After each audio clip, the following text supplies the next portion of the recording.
বন্ধুরা আসসালামু আলাইকুম। এখানে আমি 3 কেজি পোলাও রান্না করতেছি, 3 কেজি গরুর মাংস রান্না হইতাছে। এখানে আমরা আজকে মেহমান খাওয়াবো। আপনারা দেখবেন আমি কিভাবে রান্না করি, এইভাবে করে রান্না করে খাইবেন।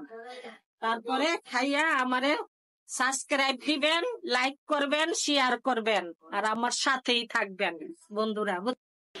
এই আমি মাংস প্রেসার কুকারেও বসাচ্ছি, আর এখানেও বসাইছি গরুর মাংস। 3 কেজি গরুর মাংস রান্না করতেছি, আর এখানে 3 কেজি ওইখানে পোলাও চাল রান্না করতেছি। আজকে আমাদের বাসায় মেহমান আসবো, মেহমান আসলে মেহমান খাওয়াবো। তারপরে আপনারা দেখা আমার এটা সাবস্ক্রাইব করে দিবেন, লাইক করবেন, শেয়ার করবেন, কমেন্ট দিবেন, আর আমার চ্যানেলের পাশেই থাকবেন। ঠিক আছে বন্ধুরা, ভুল করবেন না, ঠিক আছে?